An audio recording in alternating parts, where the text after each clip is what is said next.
This ancient book doesn't just claim to reveal what happens after we die. It exposes secrets so powerful, it has been feared and hidden for centuries. The Tibetan Book of the Dead, with its vivid guides and chilling truths, unveils the path the soul takes through death, rebirth, and the ultimate cosmic checkpoints. For centuries, the idea of hidden truths has sparked controversy, from mystical monks to psychedelic rebels. Tune in, because what happens in the in-between stages of life and death may change everything you thought you knew. Mystical teachings or misinterpreted text. It all starts with a man named Padmasambhava, a legendary Buddhist master from way back in the 8th century.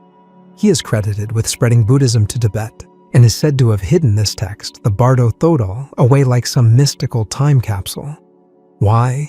Because he thought the world wouldn't be ready for its teachings until centuries later. It wasn't until the 14th century that a Tibetan Lama, Karma Lingpa, claimed to have discovered it, pulling this hidden treasure out of obscurity. People in Tibet call these kinds of hidden texts terma, and they're seen as gifts for specific moments in history. What if the Bardo Thödol is more than a guide, but a map to a cosmic truth waiting to be revealed? The Bardo Thödol's main job is to guide the soul through what's known as the bardos, these in-between states that happen after death and before rebirth. It breaks this journey into 3 distinct phases, and each one is like a cosmic checkpoint. The first is the Chikhai Bardo, which is the moment of death. It is when the soul is said to encounter the ultimate reality, represented by this blinding clear light. Sounds great, but it's not exactly a free pass to enlightenment. Recognition is key, or the soul moves on to the next stage.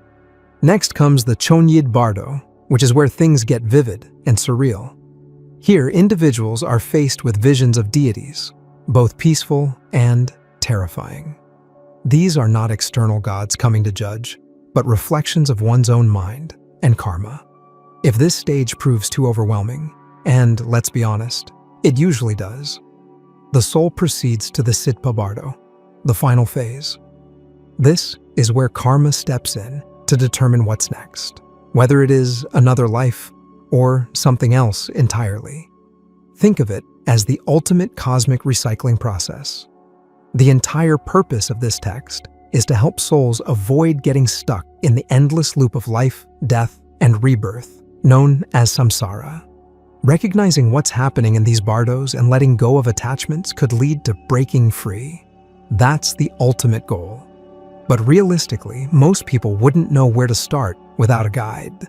That's why, traditionally, Tibetan monks read this text aloud to the dying or recently deceased. It serves as a kind of spiritual GPS for the afterlife. When this text first arrived in the Western world, it underwent a transformation, not always for the better. In 1927, Walter Evans Wentz translated it and gave it the title, The Tibetan Book of the Dead.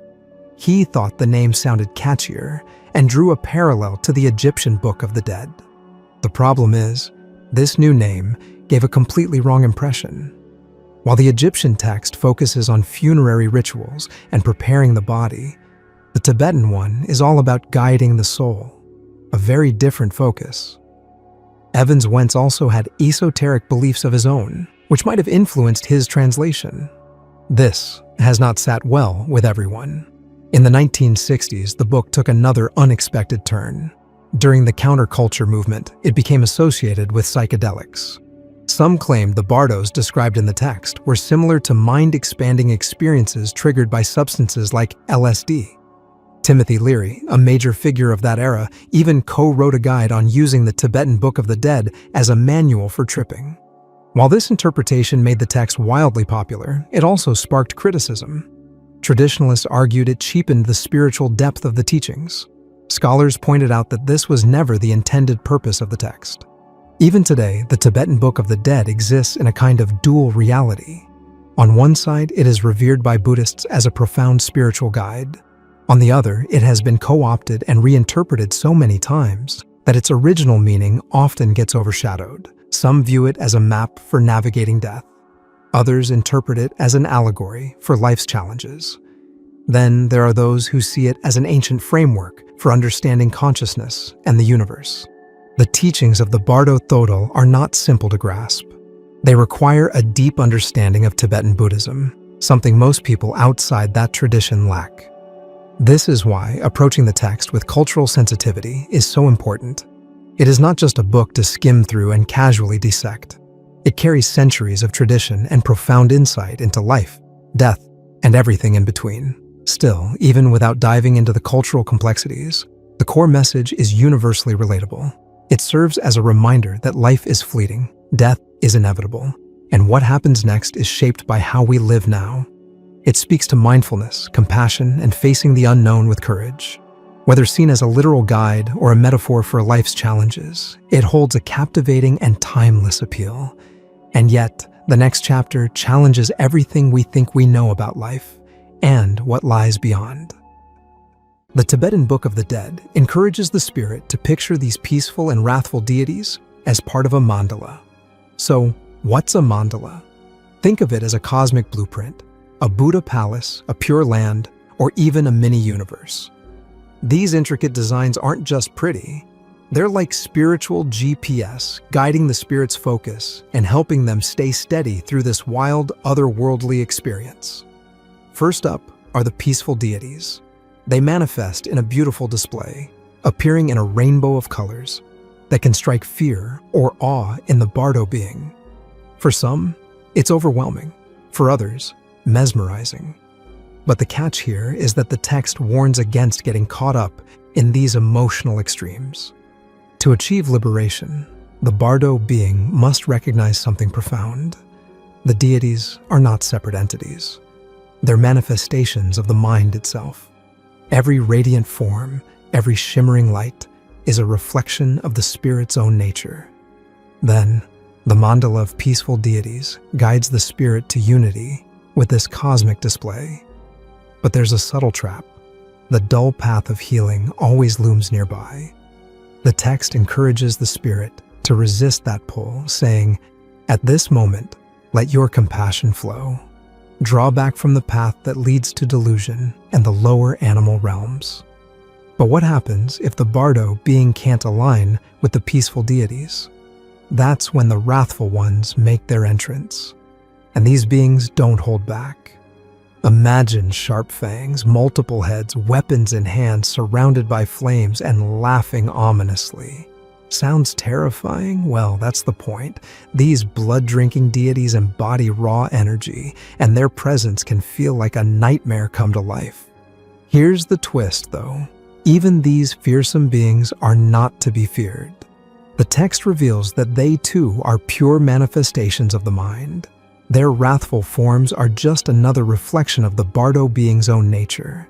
It's a test, a challenge to see through the terror and recognize that all of this is coming from within. If the Bardo being recognizes that the peaceful or wrathful deities are simply reflections of their own mind, they achieve something extraordinary, merging inseparably with the lights and forms of the deities, attaining Buddhahood. This is their second chance to break free from samsara, the constant loop of dying and starting over. But let's be real, it's no easy task. Fear, confusion, and doubt are often too overwhelming. And what happens if fear takes over? Liberation slips through their grasp. The peaceful deities transform into Mahakala, the protector of Dharma, and the wrathful deities morph into Yama Dharmaraja, the lord of Buddhist hells. Yama's presence is as vast as the sky, and he doesn't come quietly. Picture him holding a slate listing all past actions, giving commands of strike and kill, while performing gruesome acts like severing heads and ripping out organs. It's enough to make the Bardo being faint in terror, and when they awaken, the opportunity for liberation is gone. From here, the Bardo being enters the third stage, the Bardo of rebirth. This stage is where karma steps in to decide their next destination. The possibilities? They could be reborn into the realm of gods, jealous gods, humans, animals, hungry ghosts, or even hell.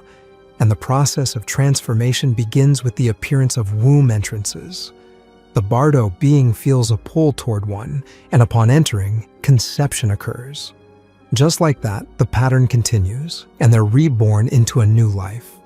But as this phase of rebirth unfolds in the East, the West took these profound teachings and reshaped them into something entirely its own.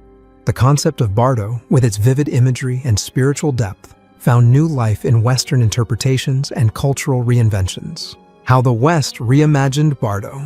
Let's take a step back and remember something important. The Tibetan Book of the Dead isn't just a philosophical text. It's a ritual guide meant to be read aloud to the dead. Its oral nature is key. Much of the text directly addresses the deceased with lines like, "O child of Buddha nature," offering encouragement and instructions for navigating the wild and often terrifying visions of the Bardo states. When you read this text with its oral purpose in mind, even the more horrifying parts, like Yama drinking brains, start to make sense. They're not meant to shock for the sake of shock. Instead, they serve to guide and prepare the spirit for the challenges of the Bardo. And about the name, the Tibetan Book of the Dead, it's a little misleading. It's not actually a standalone book, but a small section of a much larger text called Peaceful and Wrathful Deities, a natural liberation through recognition of enlightened intention. This context adds even more depth to a text already filled with wisdom, ritual, and cosmic imagery. The origins of the Tibetan Book of the Dead are steeped in legend and tradition, tracing back to the 8th century tantric master Padmasambhava, an important figure in Tibetan Buddhism. According to tradition, Padmasambhava foresaw that his teachings might one day be distorted or lost. To safeguard them, he devised a unique solution. He hid his teachings across the Tibetan landscape. These hidden treasures, called therma, meaning treasure, were concealed in caves, lakes, mountaintops, or even within the minds and hearts of future disciples, waiting to be discovered when the time was right. The people chosen to uncover these treasures are known as Tertons, treasure discoverers. It's believed that Tertons are reincarnations of Padmasambhava's closest disciples, handpicked by the master himself to rediscover and revive his teachings in later lifetimes. This tradition credits the Tibetan Book of the Dead as part of one such treasure. The story of its discovery is just as fascinating. In the 14th century, a 15-year-old boy named Karmalingpa, the son of a tantric master, is said to have found a collection of texts buried in a cave. Among them was the complete Peaceful and Wrathful Deities text, which includes the section we now call the Tibetan Book of the Dead. It's a striking narrative, filled with mysticism and spiritual destiny. While this is the traditional story, many scholars approach it with skepticism. From their perspective, the Therma texts are more likely the work of the Tertons themselves, with the attribution to Padmasambhava serving as a symbolic nod to his authority and influence, rather than literal authorship. Interestingly, while the Tibetan Book of the Dead is widely recognized and celebrated in the West, its prominence within Tibetan Buddhist practice isn't quite as grand. Tibetan Buddhists are often surprised by how much attention this single text, a small part of one of their many funerary traditions, has received abroad. It's a reminder that sometimes the spiritual spotlight shines in unexpected places. Some scholars argue that the Tibetan Book of the Dead has become more of an American spiritual classic than a Tibetan one. Why? It all starts with a guy named Walter Evans Wentz, the American who introduced the text to the Western world. Let's break it down. Evans Wentz wasn't your average academic. He was a theosophist, part of a late 19th century spiritual movement that blended Hinduism, Buddhism, and various esoteric traditions. In 1919, during a spiritual journey through India, Evans Wentz came across some Tibetan funerary texts. He didn't get them directly from Tibetan monks or scholars, though. He bought them from a British officer fresh from Tibet, which, at the time, was under British invasion. Problem? Evans Wentz couldn't actually read the texts. To figure out what they said, he traveled to Northeast India and sought out Kazadawa Samdup, an English-language teacher known for helping Westerners translate religious texts. Samdup translated the funerary texts, and Evans Wentz published them in 1927 as the Tibetan Book of the Dead. He chose the title because he thought it resembled the Egyptian Book of the Dead, and believed both texts drew from some ancient universal wisdom. Evans Wentz even framed his relationship with Samdup as a spiritual one, describing himself as Samdup's disciple. In the preface of the first edition, he wrote, "I am seeking so far as possible to suppress my own views and act simply as the mouthpiece of a Tibetan sage of whom I was a recognized disciple." This may sound dramatic at first, but scholar Don Lopez has pointed out that this so-called guru-disciple bond is questionable. According to their surviving letters, the two had a brief professional relationship lasting only a couple of months, hardly the spiritual mentorship Evans Wentz made it out to be. Despite this, Evans Wentz's work propelled the Tibetan Book of the Dead into Western consciousness. Its appeal was fueled by two main factors: a romanticized view of Tibet as a mystical, otherworldly place, and a universal human fascination with death. The desire to understand what happens after we die, paired with a dose of Orientalist fascination, helped turn this text into a cornerstone of Western spirituality, even if its prominence in actual Tibetan Buddhist practice is relatively minor. The Tibetan Book of the Dead found massive popularity in the West, particularly in the United States, among people drawn to spiritualism, esotericism, and altered states of consciousness. Its appeal spanned decades, from the 1930s and 1940s right through the counterculture movements of the 1960s. Carl Jung, as we mentioned earlier, lent credibility by writing introductions for several editions. And in 1964, Timothy Leary, the infamous psychedelic researcher, took things further. Along with a few collaborators, he published The Psychedelic Experience, a guide to navigating trips on illicit substances, explicitly inspired by the Tibetan Book of the Dead. Beyond its influence on spirituality and psychedelics, the text left its mark on Western culture at large. Films like Jacob's Ladder and Enter the Void borrow heavily from its ideas and imagery, weaving its themes into storytelling that resonates with modern audiences. But claiming that the Tibetan Book of the Dead is more American than Tibetan can feel offensive when you consider its origins. After all, it's written in the Tibetan language, performed by Tibetan Buddhist lamas, and deeply rooted in Tibetan traditions. Yet, through figures like Walter Evans Wentz and his successors, the text was reshaped and rebranded for an American audience, transforming its cultural significance along the way. This is a classic example of religious globalization. Sacred ideas from one culture often take on a new life when they interact with another. As scholar Don Lopez aptly points out, there's an irony in the Tibetan Book of the Dead. It's not really a book, nor is it strictly about death. It's fundamentally about healing, whether that's the awakening of souls or the rediscovery of thermatexts. Evans Wentz's version isn't so much a direct transmission of Tibetan Buddhist practice as it is an American reimagining. By isolating a few chapters from a larger pattern of texts, giving them an evocative new title, and layering on his own interpretations, he created something that resonated powerfully with Western audiences. The result? A text that continues to bridge and blur the lines between two very different worlds. As Don Lopez points out, the text is fundamentally about Buddhist rebirth. Yet, for American audiences, it's often read as a psychological or even psychedelic guide. This transformation highlights more than just cultural reinterpretation. It's a lesson in how religious authority and sacred texts evolve as they move between contexts. Think about it. Many religious traditions establish authority by connecting their text to prominent figures. Christians link books like the Gospel of John to apostles of Jesus, and Sikhs regard the Guru Granth Sahib as their eternal guru, maintaining continuity with the lineage of their 10 human gurus. Tibetan Buddhism follows a similar pattern, rooting the legitimacy of Therma texts in Padmasambhava's disciples, believed to reincarnate across generations to rediscover and reintroduce these teachings. Theosophists like Evans Wentz weren't exempt from this need for authority. By claiming to be a disciple of a lama, he aligned himself with the lineage of Karma Lingpa, the original revealer of the Tibetan Book of the Dead, and, by extension, tied himself to Padmasambhava's ancient chain of authority.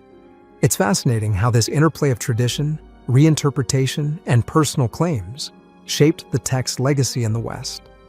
This blending of ancient wisdom with modern reinterpretation didn't stop with scholars. It found its way into unexpected corners of culture.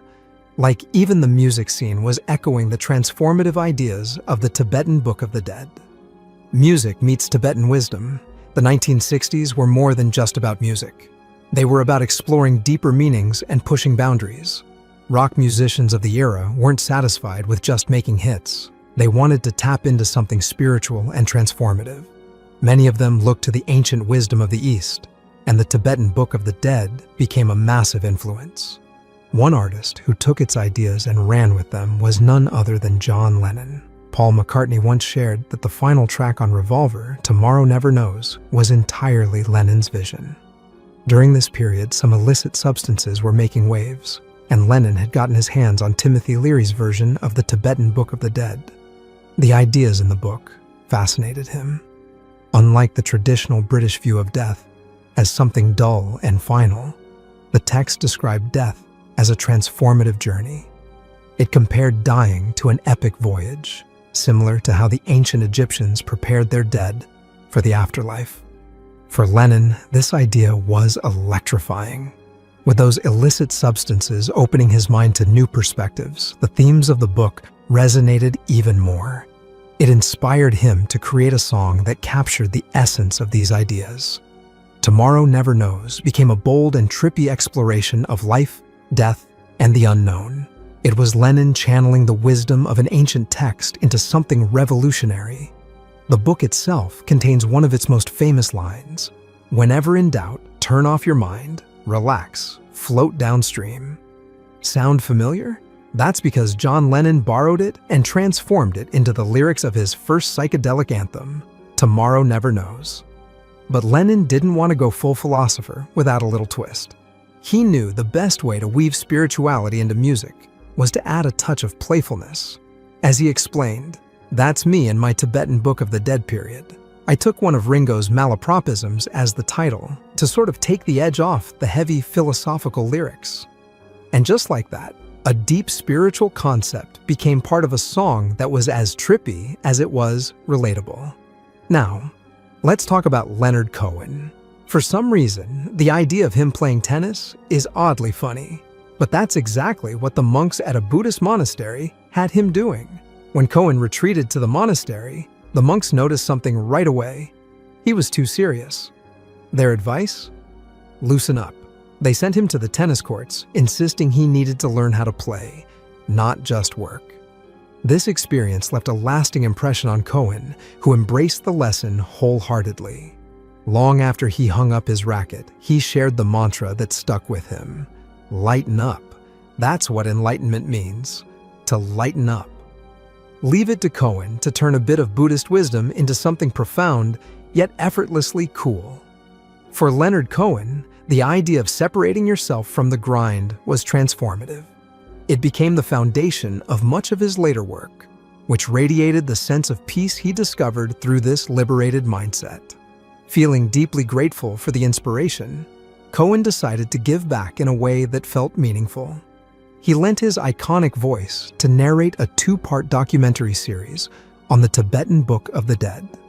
It was his way of honoring the lessons and the calm it had brought into his life. Moving on to Laurie Anderson, when she and her husband, Lou Reed, connected, they were both at a turning point, reevaluating their artistic journeys and how spiritualism fit into their lives. Their relationship wasn't just about art. It was built on shared values and a deeper understanding of life. Together, they came up with 3 simple rules to live by, something Anderson says became their guideposts. "I'm just going to tell you what they are because they come in really handy," Anderson once shared. "Because things happen so fast, it's always good to have a few, watchwords to fall back on. Practical, thoughtful, and profoundly grounded, just like their approach to life and art." Laurie Anderson and Lou Reed's 3 life rules are the kind of wisdom you want to scribble down and keep forever. They went like this. 1. Don't be afraid of anyone. Now, can you imagine living your life afraid of no one? 2. Get a really good bullshit detector. And 3. Be really, really tender. With those 3 things, you don't need anything else. Simple, powerful, and timeless. Anderson added her own perspective to this philosophy by absorbing the wisdom around her and creating her own rules.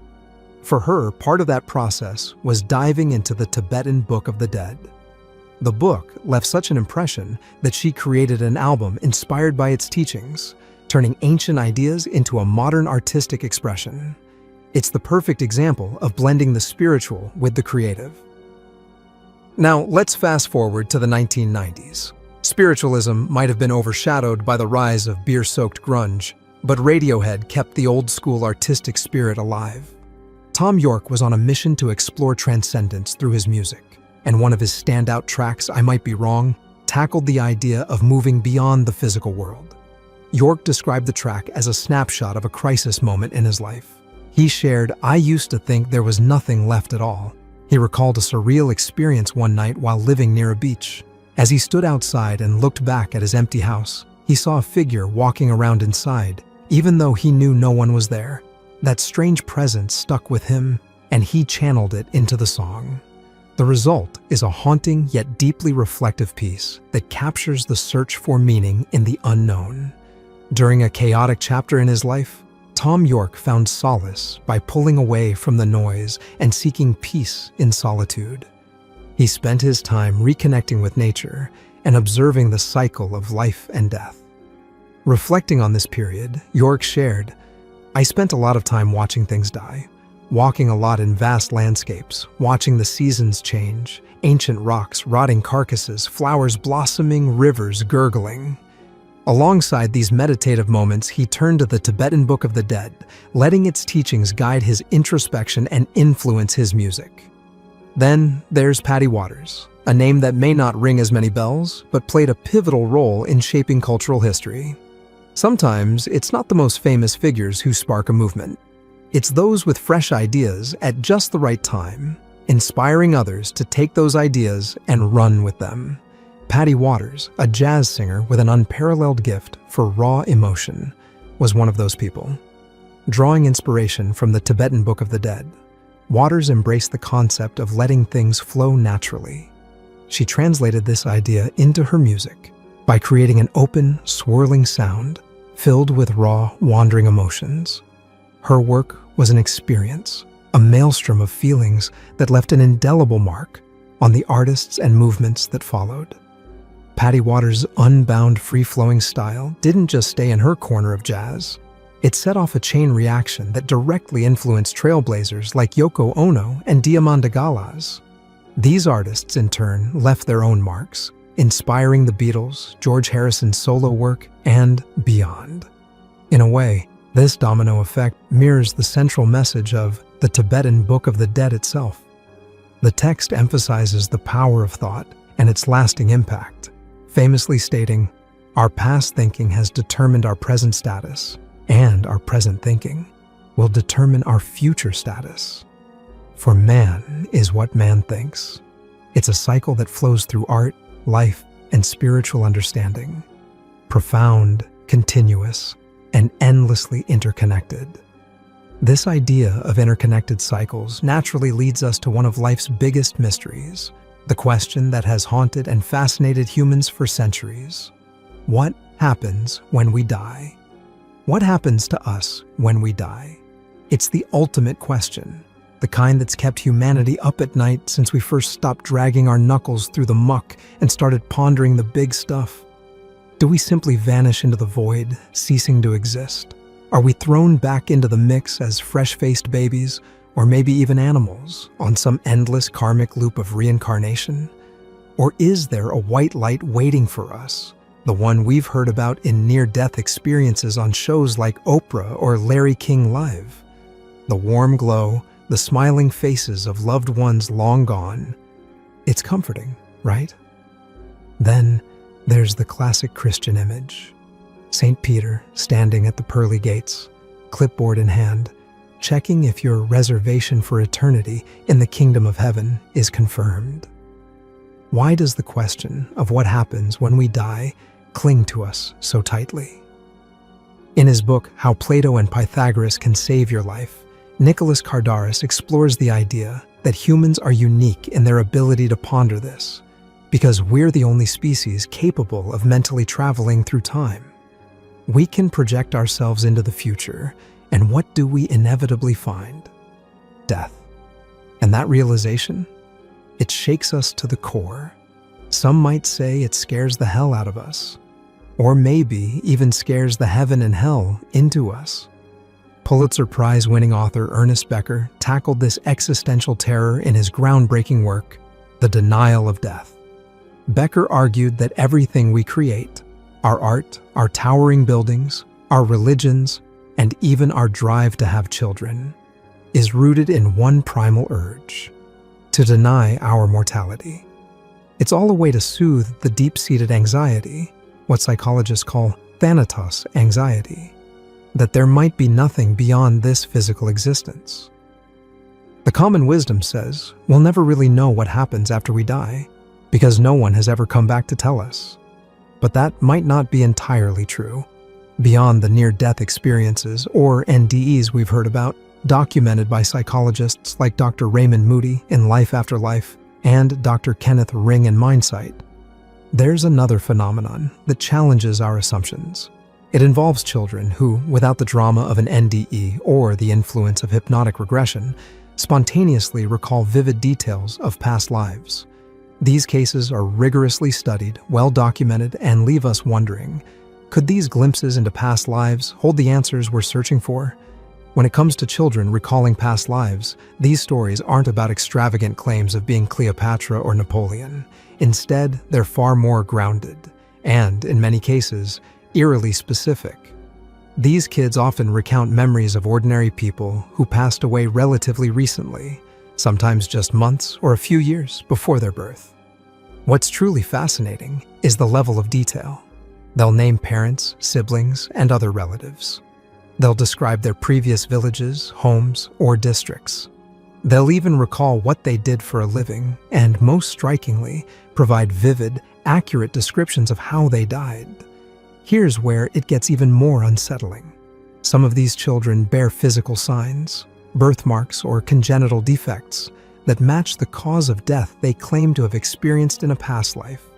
Often, these injuries were traumatic in nature, like scars from fatal wounds or marks where the body might have been pierced. The correlations are startling and difficult to dismiss as mere coincidence. And if you're thinking these accounts sound too wild to be true, consider this. Over 3,000 of these cases have been rigorously documented. What's even more surprising is that this research, far from being some fringe endeavor, has been conducted at a major U.S. university for more than 40 years. It's a reminder that the question of life after death may not be as unanswerable as we once thought. At the Division of Perceptual Studies at the University of Virginia, groundbreaking research into reincarnation has been ongoing for decades. Dr. Jim B. Tucker continues the work of his predecessor, Dr. Ian Stevenson, who began this research in 1967 and devoted nearly 40 years of his life to it. Stevenson traveled the globe with his team, methodically interviewing, photographing, and documenting these astonishing cases of children who vividly recalled past lives. Stevenson's dedication to rigor and accuracy was unparalleled. In his books, such as 20 Cases Suggestive of Reincarnation and Where Reincarnation and Biology Intersect, he outlined the methods his team used to verify the children's claims. They cross-checked details like names, places, occupations, and causes of death against official records and interviews with surviving family members of the deceased. If there was any evidence that a child might have been exposed to the details of the prior life through stories, media, or other sources, Stevenson rejected those cases as inconclusive. Only cases where no other explanation could account for the memories were accepted as being suggestive of reincarnation. This careful approach ensured that the research wasn't dismissed as speculation or wishful thinking. By setting such high standards for evidence, Stevenson and his team created a body of work that challenges conventional understanding and opens the door to fascinating possibilities about what might happen after death. Does this prove that there's life after death? That's for you to decide. What's more, there have been controlled double-blind experiments showing that intercessory prayer, praying for someone's healing from afar, can yield positive recovery outcomes. This has been observed in coronary and oncology patients, suggesting that something intangible may be at play. Then there's the fascinating work of Dr. William Tiller and his team at Stanford, who conducted repeatable experiments demonstrating that focused meditative thought could alter the properties of material objects. In one case, they showed that the pH level of water could be raised or lowered simply by concentrated intention. Skeptics might shrug and ask, so what? What does changing the pH of water have to do with life after death? It's a fair question, but here's the thing. If even a fraction of the research mentioned holds up under scrutiny, it takes a big hole in the dominant materialist paradigm system. The idea that everything in the universe operates solely through physical, mechanistic processes. This worldview precludes the possibility of metaphysical phenomena, such as thoughts influencing biology or consciousness surviving after death. But if the evidence for these outlier phenomena is valid, it forces us to question the completeness of that materialist view. A solid theory should account for all the data, not just the easy-to-explain parts. If the mechanistic model can't explain these phenomena, then it's likely incomplete, or even flawed. And that opens the door to alternative perspectives that can incorporate metaphysical realities, like the ones documented in this research. Theoretical physics already offers us glimpses of such possibilities. Quantum mechanics, string theory, and holographic theories of the universe suggest a reality that's far stranger and more complex than the materialist model allows. If these alternative paradigms can explain phenomena like the influence of thought on physical matter or the persistence of consciousness beyond the body, they could radically reshape how we understand life, death, and everything in between. This leads us to the ancient Greeks, who weren't just mildly curious about death. In fact, they were obsessed with it. From harvest and fertility festivals to myths rooted in underworld lore, and even death recreating Orphic rites, they leaned all the way into the concept of mortality. But why? Why this fixation on the underworld and what lies beyond? Plato offers us a clue. He called philosophy a kind of death before dying. This wasn't about morbidity, it was about enlightenment. Plato and Pythagoras believed that by confronting the transient nature of the physical body, we could better grasp the eternal essence of the soul. To the Greeks, true understanding came from peeling back the illusion of the material world and getting a glimpse of what some might call ultimate reality. The Greeks saw it as a kind of hero's journey, a phrase later popularized by Joseph Campbell. Facing your mortality and the darker corners of your psyche, your shadow side, was an essential part of achieving personal integration and spiritual growth. Plato believed that by metaphorically dying before actual death, a person could transcend the ordinary and touch something eternal. How did they do this? Through a disciplined mind-body-soul lifestyle filled with metaphysical philosophy. This led to a ritual called incubation, where participants would lie perfectly still in a pitch-dark cave for hours, or even days. If they were adequately prepared, this process could lead to an extraordinary transformation, a feeling of shedding the physical body as a snake sheds its skin. This wasn't just spiritual fluff.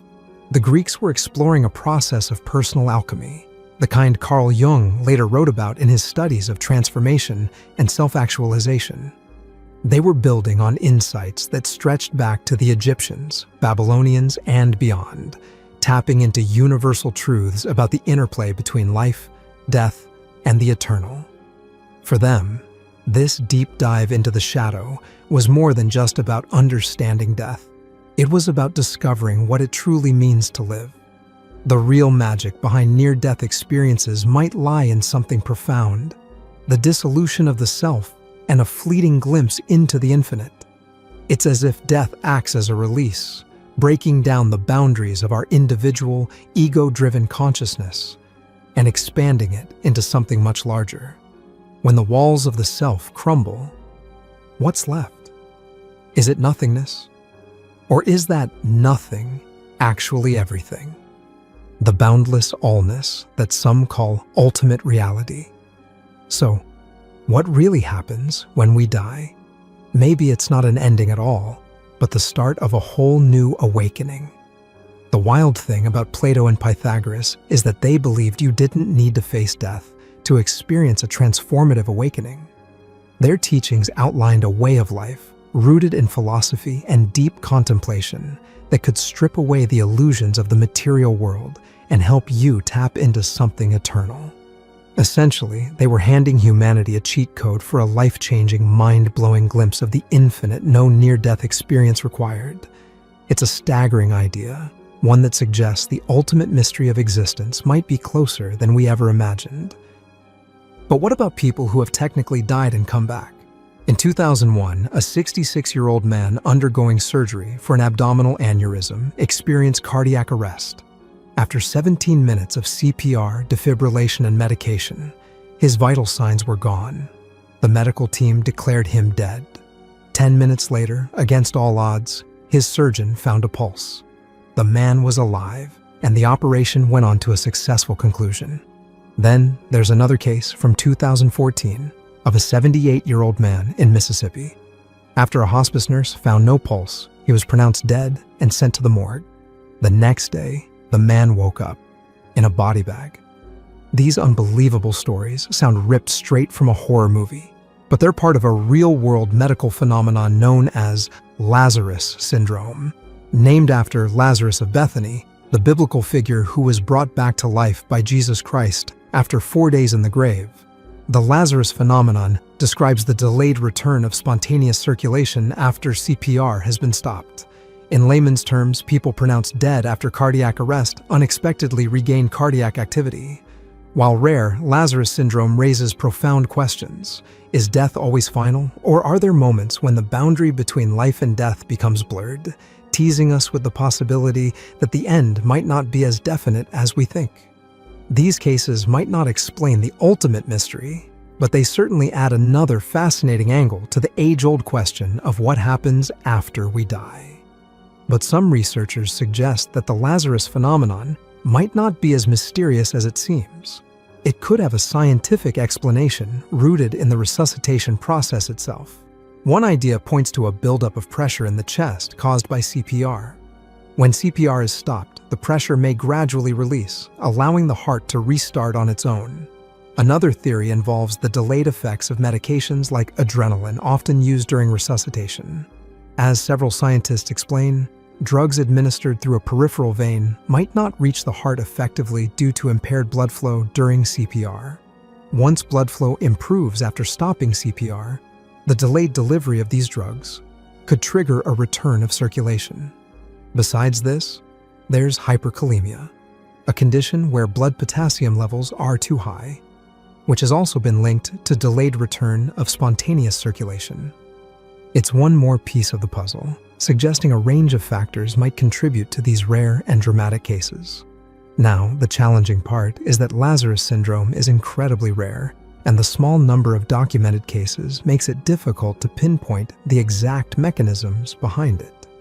That leaves us with more questions than answers. But maybe we're asking the wrong question. Instead of focusing on what might bring a patient back to life, perhaps we should consider this possibility. Were they ever truly deceased? In these extraordinary moments, the line between life and death becomes blurry, leaving us to wonder whether our understanding of death is as solid as we've always believed. Do you think the Tibetan Book of the Dead holds answers to the mysteries of life and death? Let us know in the comment. If you enjoyed the video, don't forget to hit the like and subscribe button for more.